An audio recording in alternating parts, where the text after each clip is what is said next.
Captain, ano ba? Ang sabi ni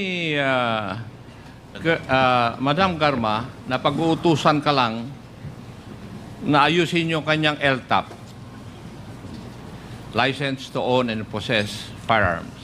Tama po ba yun? Yes, sir. Yes. Meron pa ba siyang ibang utos sa'yo? Aside from yung pagpa-follow up ng LTOP or License to Own and Possess Firearms, meron pa bang utos? Kung sa kanya, sir, rekta, hindi Nagilapit. po. Kung sa kanya po, rekta, sir, hindi po. Kung sa kanya rekta na utos, wala po kasi di man po nakakarekta, sir. Sa kanyang rekta na utos, sir, hindi po.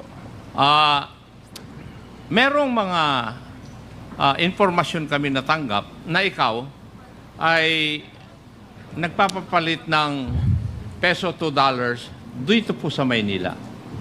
Totoo ba yun? Yes, sir. Totoo. Yes, sir. Sino po ang nag-utos para magpalit ka ng peso to dollars? Tumatawag po sa akin, sir. Ano no? May tumatawag lang, sir. Sino po yung tumatawag sa iyo? Si Sir Belela, sir. Si? Sir Belela po. Si Sir Belela po. si Sir Belela. Siya ang tumatawag sa iyo para magpapalit ka ng dolyar. Noong tumatawag ba siya sa iyo? Noong panahon na nandun siya sa United States of America? Yes, sir. So, for a long distance? Viber po, sir. Viber? Yes, sir. Viber. Text o tawag? Tawag, sir. Tawag. So, tawag. Ang inutos niya sa iyo, magpapalit ka ng pesos to dollars. Ano naman, sir? Pag...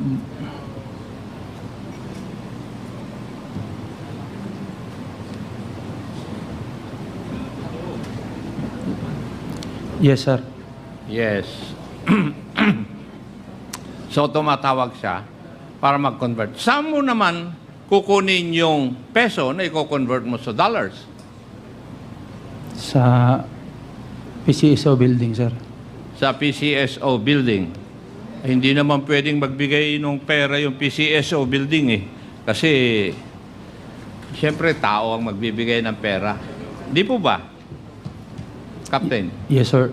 Sino po ang nagbibigay ng pera sa iyo para i-convert mo sa dollars papuntang US of A kay Colonel Villela? Sino po? Mga security po niya, sir. Ano Mga po? Security po ni GM, sir. Security GM, sir. ni Madam Garma. Yes, sir. Sa dinami-dami ng security ni Madam Garma na galing sa CIDG, meron pang ang team ng NBI noon dyan eh. Sino sa kanila? Sino sa mga security ang nagbibigay sa iyo? Si Sergeant Obalye, sir. Sergeant Obalye, sir. Ubalye? Sergeant Obalye, sir. Yung tinanong kanina ni Honorable Fernandez na kasama sa grupo na nandun sa PCSO. Yes, po, sir. Yes. Now, yung pagbibigay o pagkukuha mo ng pera doon sa taong yon, regular ba? When I say regular, is it weekly, 15 days, monthly, or 6 months? Hindi naman, sir. Ano? Hindi regular, sir. Paano? Ilang beses halimbawa sa isang buwan? Wala, sir. Walang takdang, ano, sir. Walang takda. Walang takda po. So, ibig mong sabihin, Captain Nova, na pupunta ka sa PCSO, kumukuha ka ng pera doon para i-convert mo sa dollar at ipapadala mo kay Colonel Villela. Paano mo pinadadala yung pera na yun? Pakiulit po, sir. Paano mo ipinadadala yung na-convert na pera papunta kay Colonel Binabalik ko Villela? lang din, sir, kung sino nagbigay, sir. Ha? Binabalik ko lang din, sir, kung sino nagbibigay. Binabalik mo doon sa Kung sino nag-abot, sir. nag-abot sa'yo. Yes, So, sir. ibig sabihin si Ovalles, Yes, sir. May I know if we have invited Oballes, Mr. Chair? We have? Is he present? Yes. Yes. Pwede ba huwag kang maupo dyan? Kasi iko-contempt ko sana si Colonel Grijaldo at saka si Colonel Villela dahil tinatanong sila, nag-uusap pa silang dalawa eh. Kaya nga. Would you please sit farther from Colonel Villela?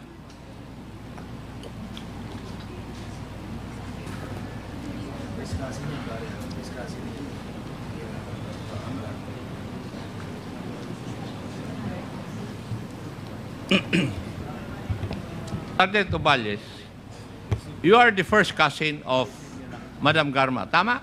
Yes, Your Honor. Good morning. Yes, okay. May establish lang yung relationship. Narinig mo yung kasagutan ni Captain Anuba sa aking mga katanungan. Narinig mo? Yes, Your Honor. May katotohanan ba yung sinabi niya? Wala po. Wala. Yes, Your Honor. Wala. Yes. O Captain, sinabi nung sarhento, ikaw daw ang sinungaling. Ako po yung nagsasabi ng totoo. Ako po yung nagsasabi ng totoo mo. Ilapit mo. Sinasabi ko lang po yung totoo, Your Honor. Ha? Sinasabi ko lang po yung totoo. Alam mo, Sergeant Oballes, mas paniniwalaan ko ito. Bakit? Ito, assigned lang kay Colonel Villela. Ikaw, kasama mo si Madam Garma na matagal. Di ba?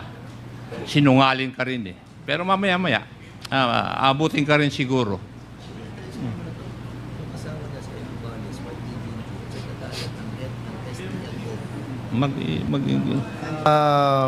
If I may interject, kasi Yung chairman naman. Chairman, very crucial to, no? Para at least maintindihan po natin lahat that si Junjun Ubales, na first cousin ni GM Garma,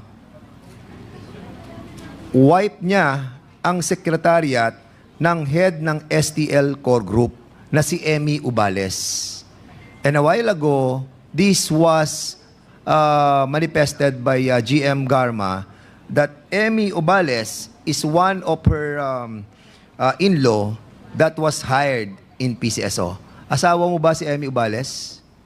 Yes po, Your Honor. Yes. And she was, and still, nasa PCSO pa ba siya hanggang ngayon? Wala na po, Your Honor. Yes. Siya ang head ng STL Core Group doon po sa PCSO. For the information of the body. Thank you, Mr. Chair. Thank you, Mr. Chair. Captain Anuba, PNCO yung nagsasabi na sinungaling ka, ha? Pakilagay mo sa isip mo. At saka tandaan mo yung pangalan niya. Di ba? Sinungaling ka raw.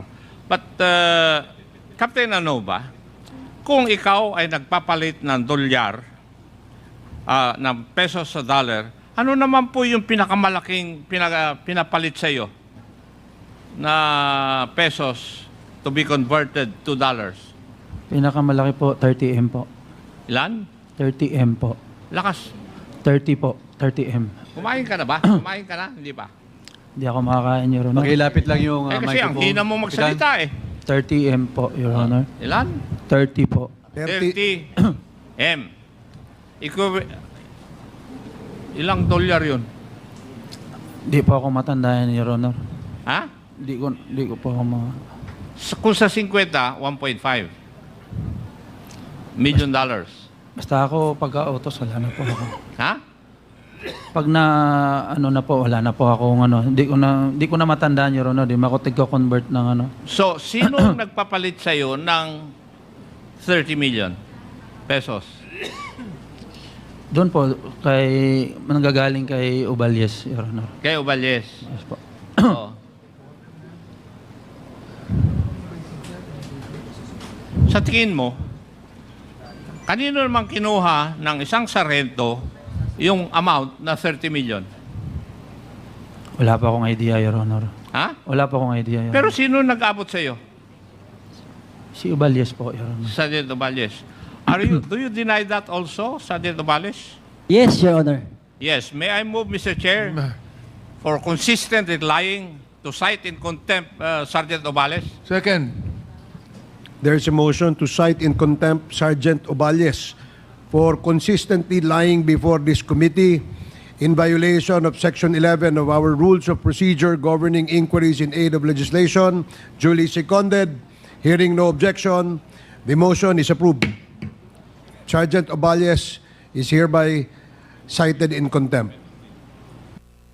Mr. Chair, Congressman Abante. I'd just like to also make a motion that Sergeant Ubalis should be detained in any regular jail in Metro Manila. Can we be specific as to what jail, Your Honor? Quezon City Jail? Mr. Chairman, Can Mr. we be Chairman. specific? Wait. Can we be? Do you have any?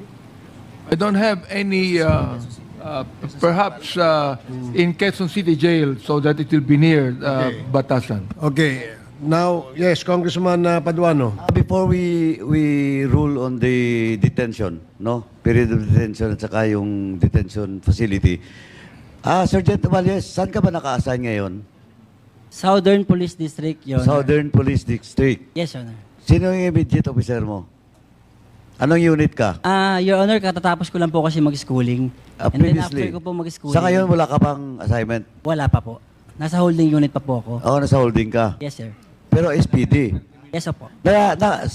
Na-assign ka rin ba dito sa Quezon City? Nung bago pa lang ako na police, Your Honor. Nung bagong po ako police? dito. Opo, opo. Anyway, Mr. Chairman,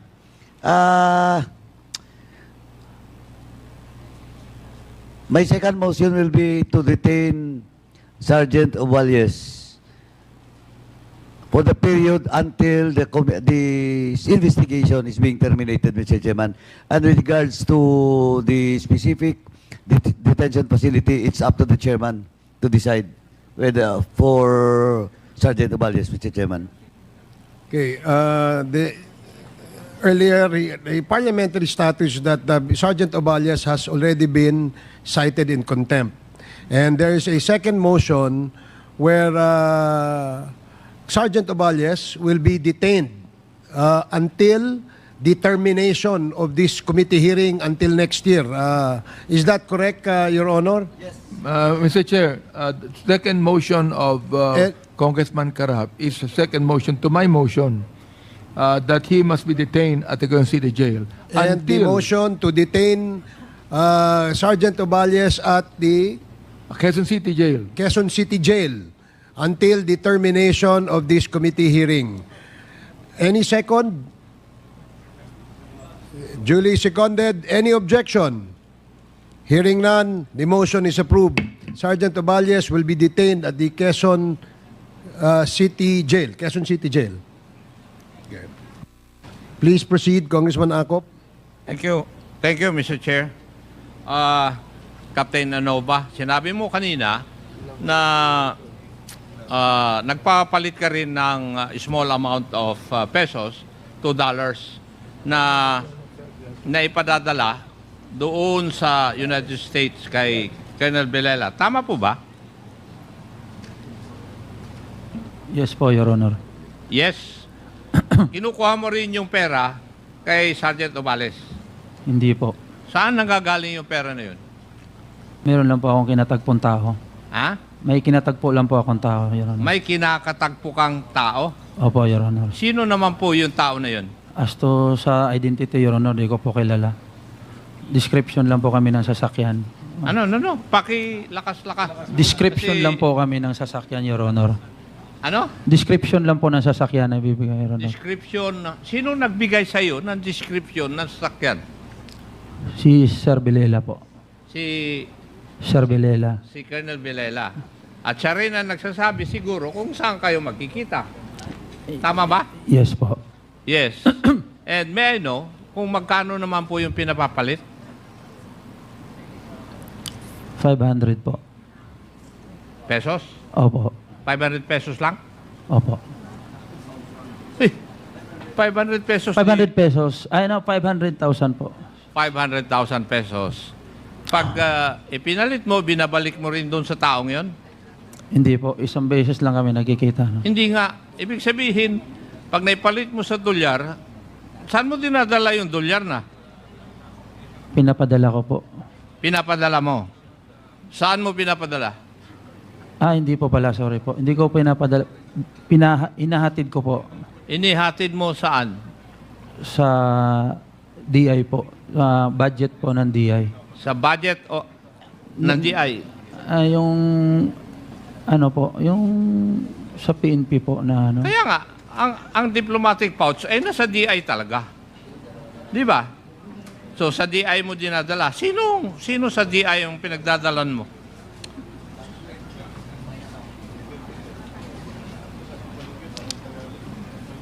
As to office lang po kasi, Your Honor, di ko familiar, basta kilala ko lang alam ko lang yung office.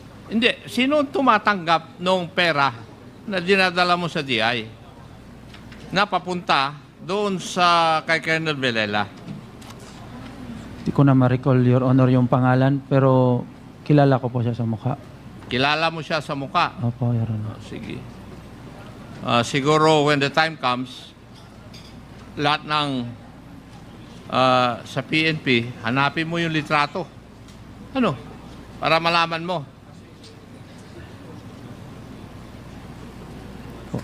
Kasi dinadala mo ng pera tapos hindi mo siya kilala.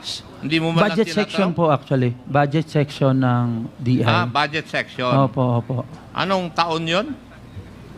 Di ko mahina pa naman ako, Your Honor, dyan. Basta nasa Amerika si Sir nun. Okay. So, yun ang pinapadala doon kay Colonel Villela. Opo, Your Honor. Colonel Villela, a while ago, you stated, nung tinanong kita na meron pang iba, aside from your salary MOE, na natatanggap ka. Di ba? Inamin mo meron. Yes, Your Honor. Yes. Ito ba yung sinasabi na iba kaysa doon sa salary at saka MOE mo? Opo, Your Honor. Yan. Yes, Your Honor. Kanino kaya galing yun? At sino yung tao na sinasabi mo na katagpo ni Captain ano ba? Kung sino po yung utusan ng asawa ko, Your Honor? Ang ibig mong sabihin, papupuntahin ko pa rito yung asawa mo? Hindi po, Your Honor. Kasi Sinong hindi asawa mo naman ang regular tinutukoy yun. mo? Sinong asawa mo ang tinutukoy mo? Isa lang po yung asawa ko, Your Honor. Ha? Isa lang po yung asawa ko, Your Honor. Sino nga eh? Si Marilu Mendoza Villela po, Your Honor. Huwag mo akong paglulukuhin ha, Colonel Villela. Papunta ka pa lang, pabalik na ako. Yes, sir. Yes. Ang tanong ko sa'yo, sino yung nagpapadala? Isang beses lang po yun, Your Honor. Hindi ko naman tinatanong kung ilang beses eh. Ang tanong ko, sino? Kung sino nga po, sir, yung nautusan ng misis ko, sir. Kasi nandito po yung May I move, Mr. Chair, that we invite the alleged wife of Colonel Villela here? There is a motion to invite the alleged wife of Colonel Villela. And any second? Second motion. Duly seconded. Colonel Villela, huwag kang pangiti-ngiti dyan ha. Hearing no objection, the motion is approved. Let me remind you, Mr. Colonel Chair. Villela, you wipe off that smirk on your face. Otherwise, Mr. Chair. Really, this is the first time we encountered an arrogant official of the PNP like you. Sinasabi ko na sa'yo. Sorry, Your Honor. Mr. Chair, I just want to find out who is the alleged wife of Colonel Playboy. Colonel Playboy, who is your alleged wife? Isa lang po ang wife ko, Your Di Honor. ba- Hindi po, Your Honor. Hindi siya asawa mo? Sino asawa mo? Si Marilu Villela po, Your Honor.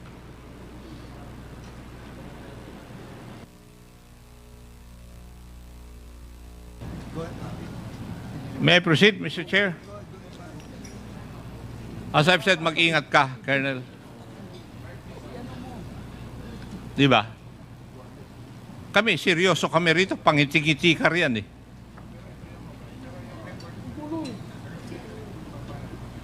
And may I request, Mr. Chair, that Colonel Grijaldo be seated away from Juan? Kasi tuwing matatanong sila, nagtitingin pa sila ng dalawa eh. Colonel Grijaldo, can you please comply and transfer to another page? Can you please provide a chair to Colonel Grijaldo?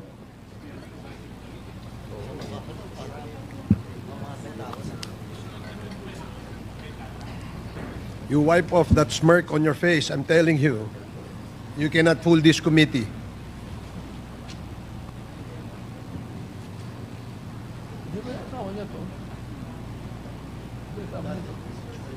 Na-invite na? Yung asawa niya?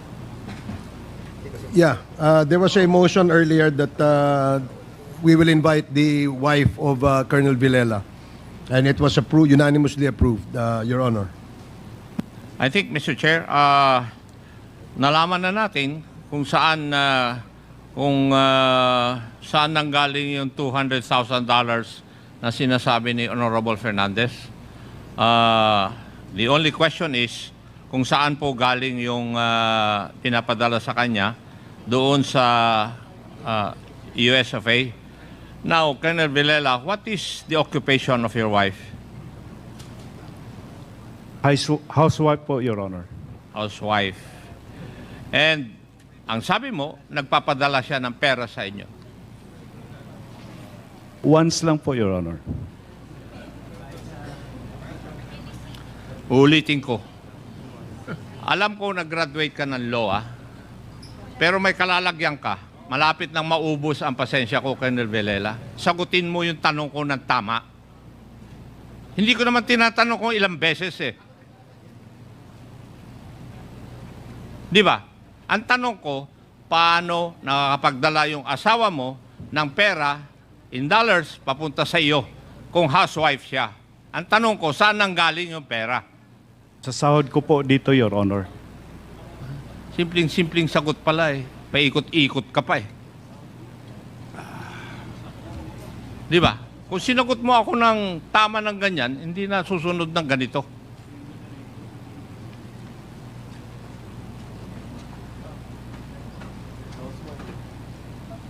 Sorry, sir. Maliwanag siguro yun.